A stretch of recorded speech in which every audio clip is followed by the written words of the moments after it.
Hey guys, it's Paige with Canine Companions, and I wanted to take a few minutes to talk about the prong collar as a training tool. The prong collar is an excellent training tool when used appropriately and properly placed on your dog. It has gotten a bad rap because people use it inappropriately. People use it, accidents happen, they leave it on their dog too long, they use it neglectfully and have inappropriate placement. When you're educated and you use the tool appropriately under supervision, it can be a huge benefit towards training your dog. And so what I like to do is just talk about the prong collar in general. First of all, there are different sizes of prong collars. The size that I use most often is the small size. They also have a medium size and then there is a micro prong. The micro prong is not made by Herm Sprenger, which is the brand that I prefer to use. But the micro prong comes in very handy when dealing with small dogs. Dogs say under 10 or 12 pounds.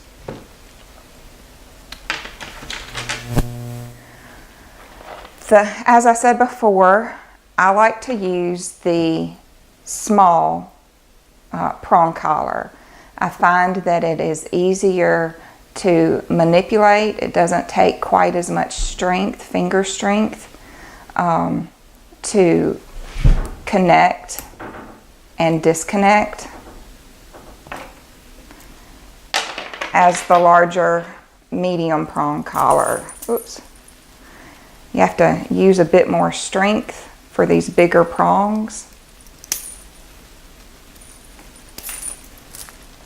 So I use the small size, and when you get ready to place the prong on your dog, you want to squeeze the two prongs on the open end, place them in the two loops of the prong in front of it, squeeze and push in.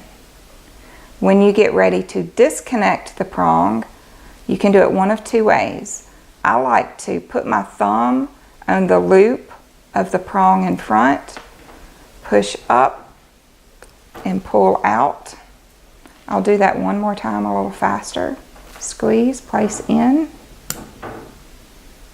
push down and pull out.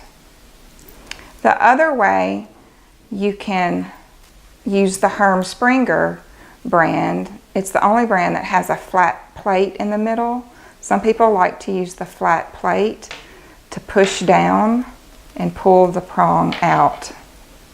And then once again, squeezing the prongs and placing them in the holes of the flat plate.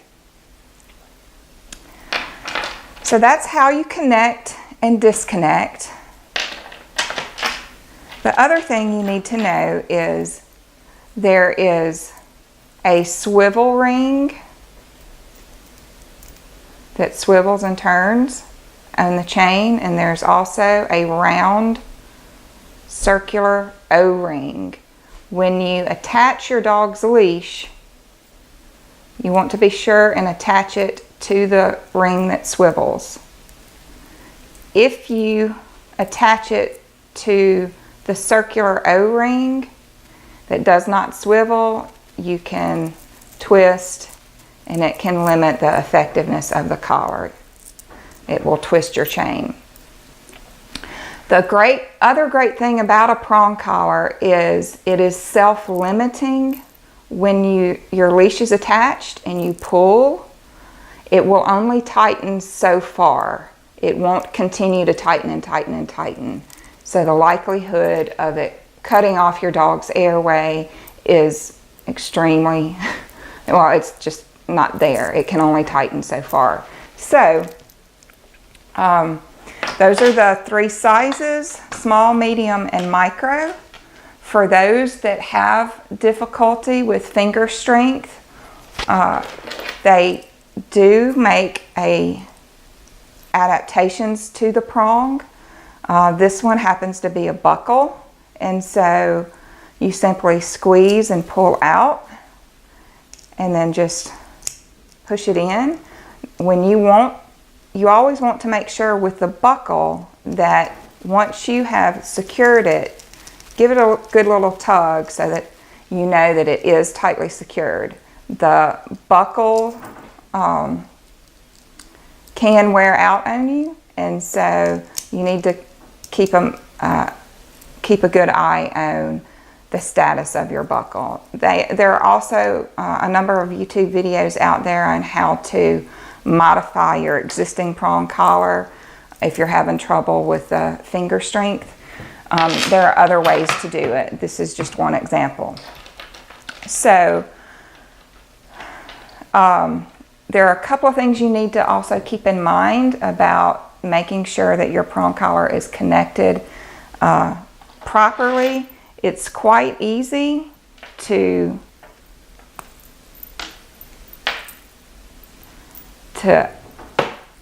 inappropriately connect it. You see, sometimes you can get one prong in there and then maybe it's not seated in the second loop, so it's not securely fastened, and you get to walking your dog and it easily pops out on you. So you want to always make sure that both prongs are seated in those bottom loops. Another tip is, it seems that most people tend to go to the same 1, 2, or 3 prongs to open and close it, and over time those prongs will get a little weaker and it will become easier and easier for the prongs to slip out on their own. So you can buy replacement prongs for your prong collar. Once you have identified that you've got a couple of prongs that are too weak and are becoming a hazard, you just order a few more prongs to replace the worn out ones, and there you go. Also, if your dog grows and the prong collar becomes too small, you just add a few links in and enlarge it rather than having to buy a whole new prong collar. So the other thing that can happen with a prong collar, especially for people that are kind of first time users and are not real familiar with the prong collar, you want your prongs to all be facing the same way. You want your chain not to be twisted so that when you put it on your dog, everything is functioning as it should.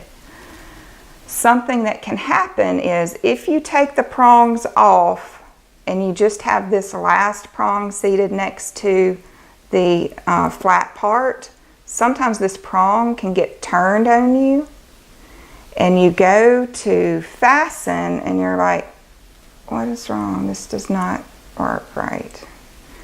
So what's happened is this prong has just gotten turned. You always want to make sure that last prong is sitting snugly in that little loop.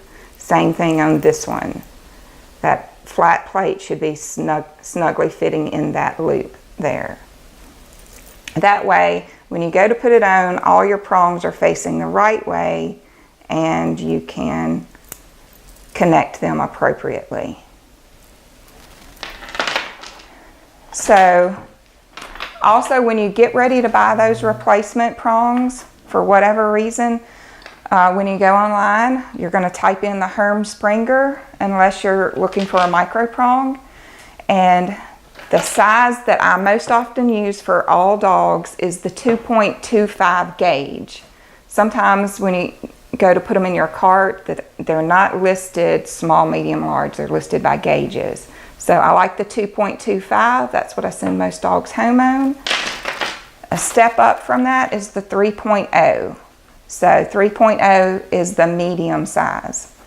They do have a larger size, but I rarely use that. It's even harder to squeeze.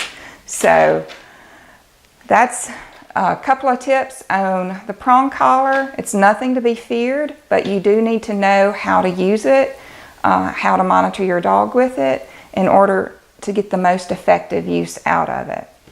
Stay tuned, we're going to do a follow-up video to this on proper placement on your dog.